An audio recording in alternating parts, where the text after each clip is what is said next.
Taxi drivers in Belize City, who number around 6,000, will at the end of May be required to pay a trade license fee.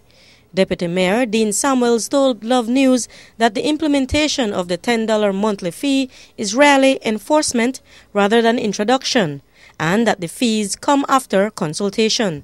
This is not a new initiative. Definitely this is something that the council has looked into before that was never enforced.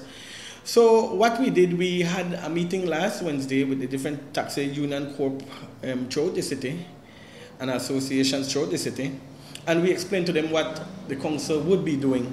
Again, when it comes to taxes, nobody is exempted. Throughout the city, if you're operating or doing any kind of business throughout the city, definitely we have to pay our just due when it comes to taxes. And even the vendors, they pay up to $25 a week, a month to operate. So they were all brought in and explained what we would have been doing. Samuel says that the majority of the chairpersons who represented the various taxi unions, associations and cooperatives favored the decision. But while some of those we spoke with today did support the idea, some also didn't. One Albert Street taxi driver we spoke with off camera explained why he doesn't support the idea of a trade license. UDP may tell we not to pay PUP when people want to charge we, because due to the situation we don't make no money. Now that die up and UDP bring it back now and say they want to collect $10 per person to drive taxi. I don't think they play in P level. They're saying that you all have agreed to pay it because it's only $10 each. They say they don't meet it all of it, so they cannot speak for all of us. So when they come out, they say they will agree. I don't think they understand what they say.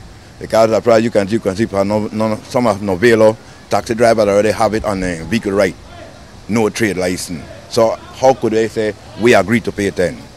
But Samuel says the city council has done quite a bit for taxi drivers in order to charge the fee.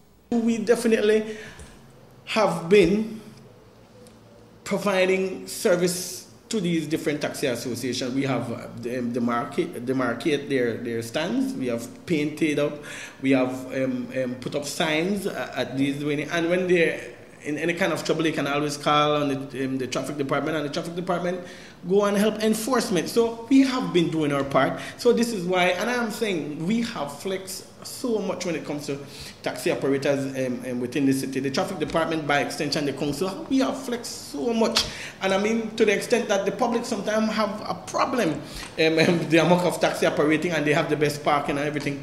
Taxi pay less in licensing fee than the private citizen. According to Samuels, all vehicles that bear green license plates, including the ones who do not currently belong to a union or group, will have to pay the fee. While the fee is not much, coupled with the rising cost of fuel and cost of living on a whole, we asked Samuels if taxis within city limits will be allowed to raise their prices. As a council, as a department, definitely this is definitely something that we won't support, and it was never a concern that was brought up in the meeting that they would have done something like that. So personally, I won't vouch and say some individuals might not, but we are personally asking that they don't. In the meantime, because there are way too many taxis than are needed in the city, the council has put a halt on issuing licenses to new taxi applicants. There is a moratorium basically when it comes to taxi plates, issuing of taxi plates, and the transferring of taxi plate. Now when you come in, if you are a taxi owner and you're selling to a private owner, you cannot sell the vehicle with the plates. The plates has to be turned in, and then a private plate goes along with that vehicle, right? And so we are not even issuing taxi license, basically, if you're not a taxi current taxi driver. So yes, right now, personally, that is the situation when it comes to taxi. For the simple fact, because there is too much taxi operating throughout the city, and we need to put a cap on it to more or less regulate this system, basically. So the council basically decided that, and many other municipalities has done the same. While there will be no new taxi licenses granted, those who are already operating will meet to discuss the new fee they will now have to pay. Reporting for Love News, I am Marion Ali.